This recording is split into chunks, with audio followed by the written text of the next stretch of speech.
Upako wa Bwana uwe juu yenu. Amahoro azanwa niki? Amani analetwa na nini? Cyangwa abuzwa niki? Au anakatazwa na nini? Urashobora kuyabura kubera utizeye Imana kubera ibyo ukura cyabo. Unaweza kukosa amani sababu amwamini Mungu kutokana na yale nyinyi kunapitiya. Kuzana amahoro, kuleta amani, kugira amahoro bizanwa nuko uba wizigiye ejo heza. Kupata amani kwa sababu unakuwa unategemea ujio wako mzuri au kesho yako nzuri. Icyo Imana yankoreye. Hicho ndio chenye Mungu alinifanyia. Mukunyibutsa ari amajambo. Kwa kunikumbusha yale maneno. Wibagiye? Umesahau? Igihe atana kimwe wari usigaranye. Wakati uko na kitu chochote kile. Ndiwabonye uko nkora. Uliona kitu na tunashirika. Nawe mubatabonye uko nkora. Na wewe uko miongoni mwa wale wenye hawakuona kitu nafanyaga. Uri mubatabonye uko nkora kwe. Wewe uko miongoni mwa wale wenye kuonaga kitu mimi natumikaga. None ukwiye kuba mubarira cyangwa ukwiye kuba mubaremesha abantu. Sasa unatakiwa kuwa miongoni mwa wale wenye wanalia, unatakiwa kuwa miongoni mwa wale wenye wanafariji wengine. Sishobora kuzovyibagira. Siwezi kuisahau. Iyo niyo difference. Huyo ndio huyo utofauti. Abantu isi watu wa kidunia. Tuzoleka kuibamwe mu bibazo kubera ni ibibazo nyene. Dunia hatutakosa kuishi kwa shida sababu ni dunia kabisa ya shida. Wafashe ingingo yo kwiyegereza Imana. Lakini ulichukua maamuzi ya kumsogelea Mungu. Aratandukanye n'uwo yegereje Imana mu gihe cy'ibibazo. Mwenye alichukua maamuzi ya kumsogelea Mungu ni tofauti na ule mwenye alichukua maamuzi ya kumsogelea Mungu wakati kwa katika shida. Kubera ko Imana sababu Mungu imutabara kare. Anakuja kumsaidia mapema. Ana mahali ambapo anamulilia Mungu. Ana mahali ambapo anamwambia Mungu. Mungu azakobera bashibeshi. Unaweza kupiga makofi mengi sana Mungu wetu. Mungu dukomera amashi mengi. Tupige makofi mengi kwa Mungu. Imana ati wibagiye kweli. Mungu akasema umesahau kweli. Kwa ugeze guhomba usigara atana kimwe ufise. Kwamba uliwahi kupatwa na hasara ukabaki una chochote. Wibagiye ko wasigaranye umugore gusa. Unasahau kama ulibaki na mke tu. None ntiwabonye uko watanguye. Sasa uliona kesi ulianza upya. None ubuje mubarira nawe. Sasa unakuja kushiriki miongoni mwa wale wenye kulia. Ntiwabonye ko wateye imbere. Unaona kama ulisonga mbele. Ibi bihiye ntiwabonye kuntu wabironse. Hivi vyenyewe vinaungua, uliona kesi ulibipata. None wowe urabona ukwiye kuba mubarira cyangwa mubatera intege abantu. Sasa wewe unaona unataka kuwa miongoni mwa wenye kulia, unataka kuwa miongoni mwa wenye kufariji wengine. Au unataka kuwa miongoni mwa wale wa kufariji wengine. Ngiro mwicaranye ngo naciye numa. Mwambie jirani yako hapo nilifika na kaa kimya. Kandi ncanditahira. Na tena hapo nilifika na rejea nyumbani. Naciye nitahira. Nilifika na rejea nyumbani. Mugabo nta muntu nayagishije ngaho. Lakini kuna mwenye niongelesha. Iyo bakiki gihe nari timide cyane mu by'Imana.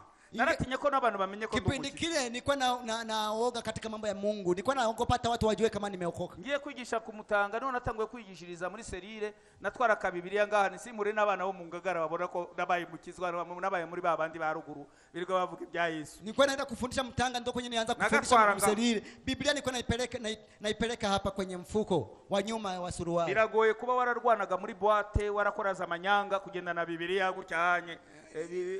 Uragira isi wewe nyene wicira urubanza. Ni vigumu sana kuwa ulikuwa ni mtu wa kupigana katika klabu, ulikuwa ni mtu wa kufanya makosa tofauti, alafu tembebe hadharani barabarani na Biblia mkononi. Wewe mwenyewe unajihukumu. Mama Enoch yamagaru Bibiliya rungana gukira ambwira no yagiye nkunda gato ariko mu byukuri si gukunda gato. Yari complex. Mama Enoch alikuwa na mkabidhi Biblia kubwa sana itaende naye, lakini alikuwa anamwambia eti mimi napenda nyinyi ndogo, lakini si kupenda ndogo, ilikuwa ni kabisa ni hofu ya kutembea na ile Biblia aonekane mbele ya watu. Ngacanyenda rero kumutanga. Sasa hapo alikuwa anaenda mtanga na Biblia mfukoni. Mungu ndiye dukome mashimisho. Mungu nikubali tupige makofi mengi sana Mungu. Imani habwe cyubahiro cyane. Bwana pewe sifa sana. Kambabwire inshuti zangu. Acheni waambie ndugu zangu. Marahari. Roho Mtakatifu yupo. Nicho cyatumye jewe nsubira inyuma ndavaho. Hicho ndio chenye kilifanya kwanza nirudie nyuma kidogo. Cyatumye ntaruri bitigira ivi byo mpejije guhomba. Chenye kilifanya nisihesabu idadi ya pesa ya mali yenyewe namaliza kupoteza. Sino nari umugabo nk'abandi bose nari kuyinga nkabonye. Ila nilikuwa mtu au bwana kama wengine wote, ningelikuwa kicha kama wengine wote hapo. Abantu benshi bahuye n'icyo kibazo ni bake basubiye kuba bazima.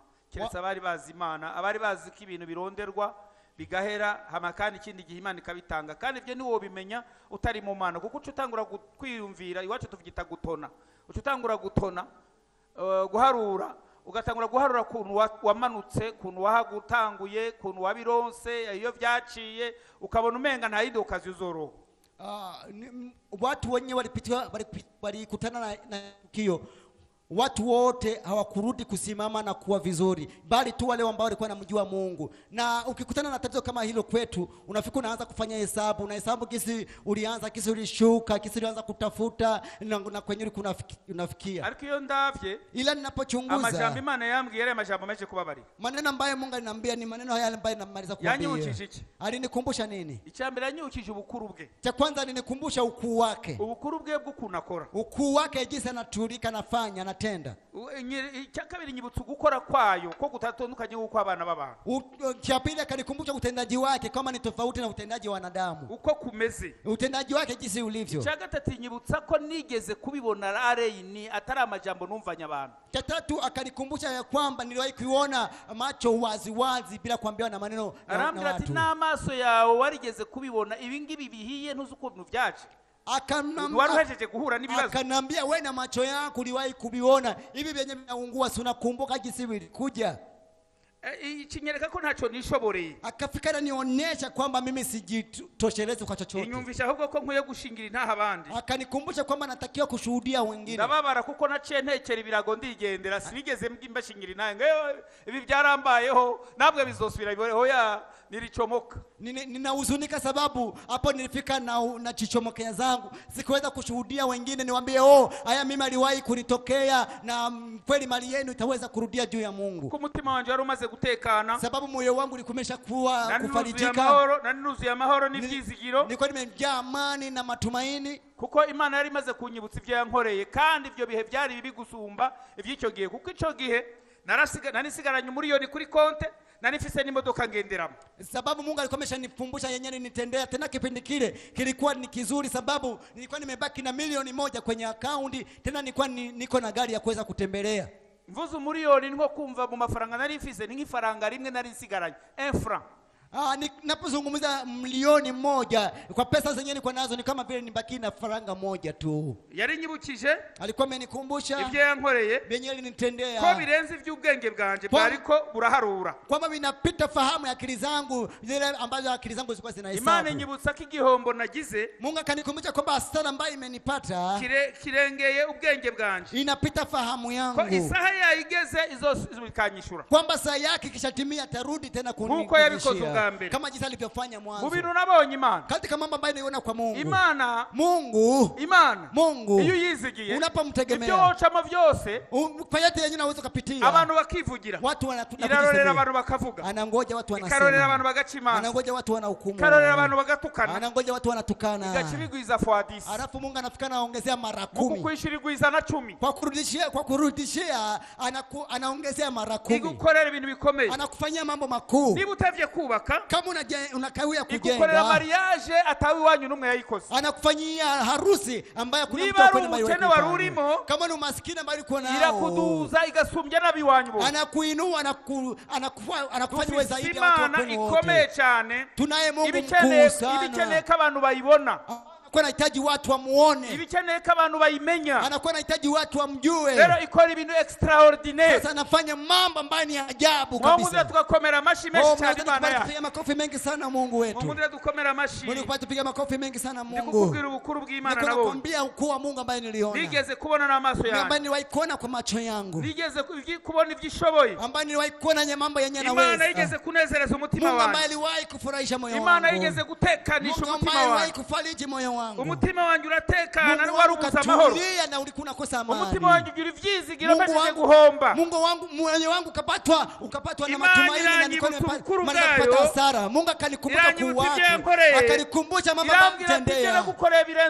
Akanikumbusha mambo ambayo nikutendea na pita fahamu yangu. Na leo naweza nikafanya. Mungu dukomera bashi besi cyane Imana yangu. Makofi mengi sana Mungu wetu. Imana yanje nawe irahambaye. Mungu wangu na wewe ni wa ajabu sana. Nero nshuti yangu. Kwa hiyo ndugu yangu, ibyo uruhitiyemo, kwa yale yenye kunapitia, no musije kubwira ko atari igihano urimo. Leo nakuja kuambia kwamba sio adhabu ambayo kunapitia. Amajwi arazaga kubwira ko utameze nk'abandi.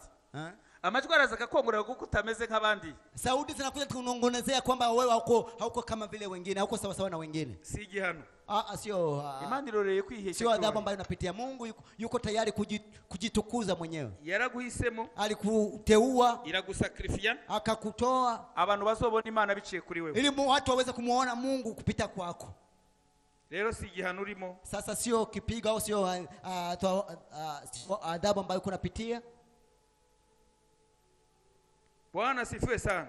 Yesu ashimwe cyane. Yesu ashimwe.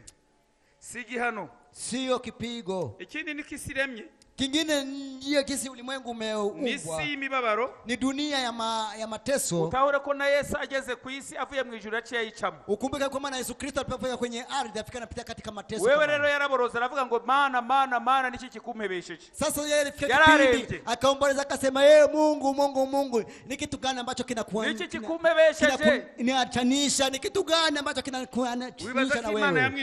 Nadhani kwamba Mungu alimjibia. Leo nagira ubu niranyishura. Mimi nilipata neema Mungu akanijibia.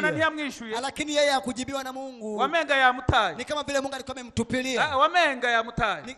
Alikuwa anafanana kama vile Mungu amemtupilia. Ariko Imana yari iri hafi yiwe. Lakini Mungu alikuwa karibu naye. Nagira nkurahiri. Nataka nikwambie. Kwinjira mu kibazo. Unaingia katika shida. Imana nayo igakitegura ukuntu izotukivanamo yihesheje icubahiro.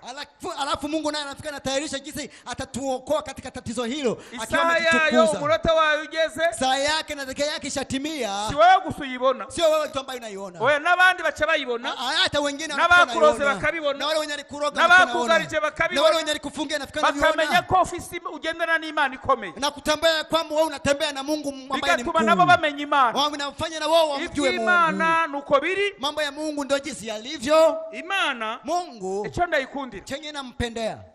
Uzukurikirane neza. Unafuatilia vizuri. Urabe neza. Utizame vizuri. Iyo kiri mu bibazo. Ukiwa bado ngali katika shida na mateso. Imana yakufurnye. Wakati Mungu kabisa uri kuraboro. Wakati kabisa kunaomboleza. Ukitwara neza. Na kuenenda vizuri. Kubera uruwayo. Sababu wewe ni mtu wake. Ikikugurira bekiye. Mungu anafika na kununulia bekiye. Ikakugurira bekiye. Anakununulia bekiye. Ikategereza kuzokuvura neza mu maso y'abakwa. Alafu anatayarisha kukutunza vizuri machoni mwa wale wenye wanakuchukia. Mu maso y'abagize uruhara. Machoni mwa wale wenye nimekuwa na kukuvunagura. Wamekuwa na jukumu la kukuvunja vunja. Ikategura kuzogukiza burundu. Anatayarisha kitu gani atakuponya katika ndoa yako. Abantu bazi ko wabaye ikimuga. Watu wakiwa wanajua kama umegeuka kirema. Keri Imana amaze gukora bekiye. Hapo tayari Mungu amekwisha kutengeneza bekiye. Bekiye kugira ngo uburabayeho. Bekiye uweze kuendelea kuishi. Utaremerewe n'imibabaro. Bila kulemewa na ile huzuni. Rero ubikubitiyemo no kumenya Imana yawe kare yaguhaye bekiye. Sasa ukishavipitia na kujua kwamba Mungu ndiye amekupatia bekiye. Ukamenya kesho yawe ari heza. Na kuelewa ya kwamba kesho yako ni nzuri. Ukaba mauzirikana amasezerano yawe. Na kuishi ukiwa unaelewa na kutambua ahadi zako. Unazingia aho niho hatugorera. Hapo ndio kwenye tunasumbukiwa. Aho niho hatugorera turacika intege vuba. Hapo ndio kwenye tunasimbukia. Nitihutire gukora ubugombe bw'Imana. Tunakata tamaa haraka na nidutanga umwanya wacu amasaha make cyane upfa n'Imana ntuyatange. Hatukimbilie kufanya mapenzi ya Mungu au kutoa muda wa Mungu,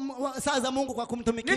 Nitwibuke ko tufise ingabire tugomba gutanga mu nzu y'Imana kugira ngo ifashe abandi bose bari mu ishengero. Na tusikumbuke kutoa karama za Mungu ili iweze kusaidia watu wengine ambao kwa kanisani. Nitwibuke gutanga uburyo Imana iduhaye nkaho umenga nitwe twabushatse. Nwibuke ko abama miliyoni bahomba bagasigara atarakimwe.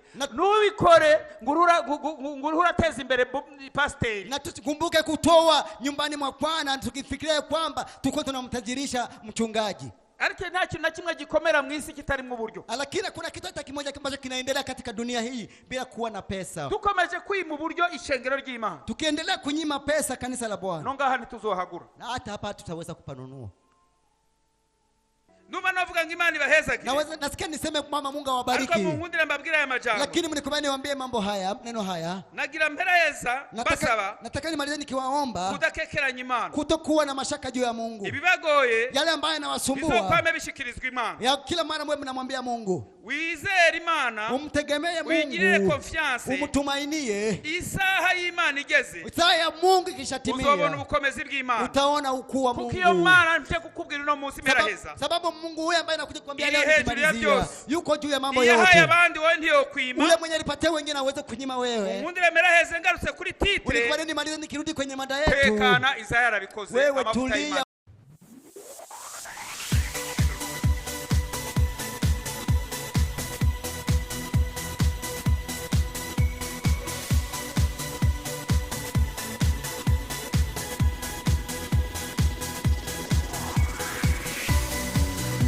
Upako wa Bwana uwe juu yenu.